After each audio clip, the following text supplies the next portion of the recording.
Alright, Mabsat, tuloy natin dito kay Attorney Enzo. Ito si Trillanes, Mabsat. Ito umuugong-ugong na, Mabsat, no? Gagawin nilang kwan daw. Si Senator Trillanes, gagawin nilang DILG Secretary. Ibig sabihin, papalitan niya si John Vic.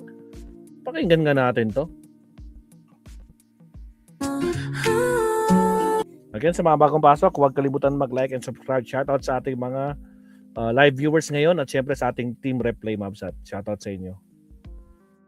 Alright, here we go. Lagot ang mga Duterte talaga. Diyos ko po, Rudy. Wala nang maraming paligoy-ligoy pa. Diretso sa punto na. Maiksi lang ang komentaryo, pero diretso sa punto. Maraming kuro-kuro, may tiwali, may totoo. Dito, sa puntong diretso tayo. Punto, diretso. O mga kabunyog, itong si DILG, magiging DILG secretary daw si dating senador Sonny Trillanes. Yan yung kumakalat ngayon to sa social media. Mainit na to. Talagang hindi lang to isang beses, maraming beses. Maraming nagsishare, maraming nagre-react. Talagang actually positive yung reactions ng netizens sa kumakalat na balita na i-appoint daw si Trillanes bilang DILG secretary, ipapalit kay John Vic Rimulya. Hindi, ano talaga ito? Kumakalat itong ito. Hindi naman nagre-react si dating senador Sonny Trillanes, wala naman siyang reaction. Pero sa tingin ko magugustuhan niya ni Trillanes. May ano ba siya? May ano ba siya? May tawag diyan. May record ba siya? Track record na pwede siya sa DILG? Oo. Kasi ang DILG, kaya nga Department of Interior and Local Government. So dalawa yan. Interior and Local Government. So under sa supervision mo ang mga LGUs. So dapat maano ka sa pamamahala ng mga local government units. Si Trillanes nagtuturo yan ng public graduate yata yan ng masteral sa NCPAG, National College for Public Administration and Governance ng UP Diliman. May master siya sa public administration. Nagtuturo siya ng public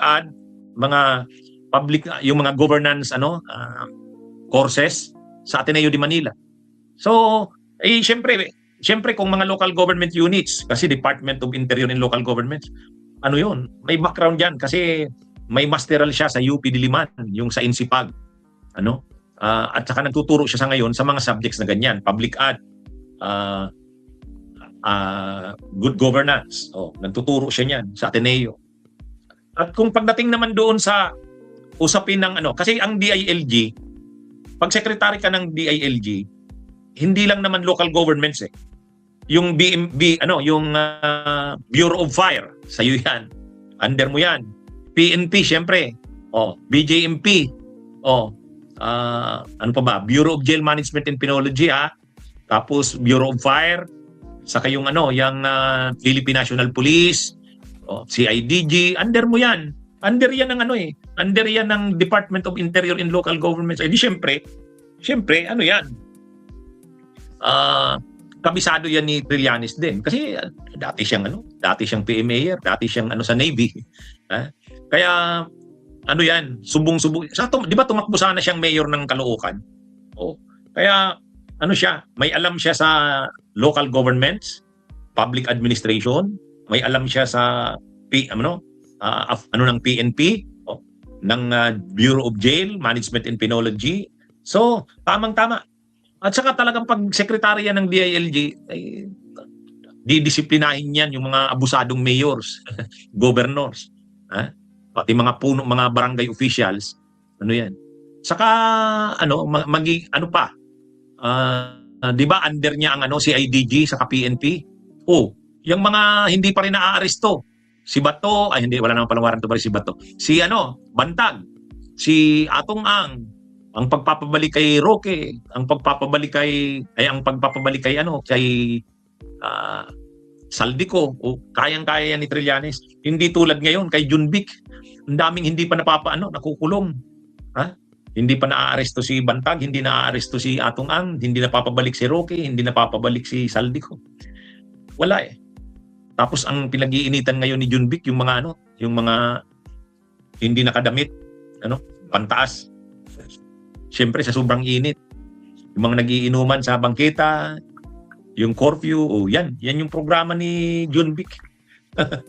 Kaya actually magiging magiging malaking tulong sa PBBM administration kapag naging secretary si Trillanes ng DILG. Kaya lang wala pang hanggang pa yan Mayo. Kasi di ba tumakbo siyang mayor noong May 2025. Pagkatapos ng May, pwede nang i-appoint yan. Kasi may 1-year ban. Pero pagkatapos ng May, pwede na. Abangan natin. Actually 3 pangalan yung lumulutang eh. Si Trillanes, si Lacerda. Si Lacerda ilalagay daw sa DICT. Si Benhur Abalos daw ilalagay sa DOJ. Yun yung mga pangalan na lumalabas eh. Hindi lang natin alam kung totoo. Pero ito na nga, kung si Trillanes man ay talagang ilalagay bilang secretary ng DILG, maganda yan. Magaling na desisyon yan sa part ng administrasyon ni PBBM. Kailangan ang mga tulad ni Trillanes sa kanyang gabinete.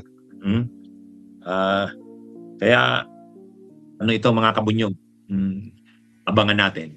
By May malalaman natin. Kasi after ng May, bukas na si Trillanes kasi may bawal pa sa kanya kasi tumakbo siya sa eleksyon ng 2025. May 1-year ban. Pero after 1 year pwede na. Okay? Abangan natin. Bunyog, halikan na kasama ka. Bunyog, kapag buknod ay may pag-asa. Luzon, Visayas, Mindanao, isa ang pananaw. Sa bagong Pilipinas ang bunyog isisigaw. Bunyog.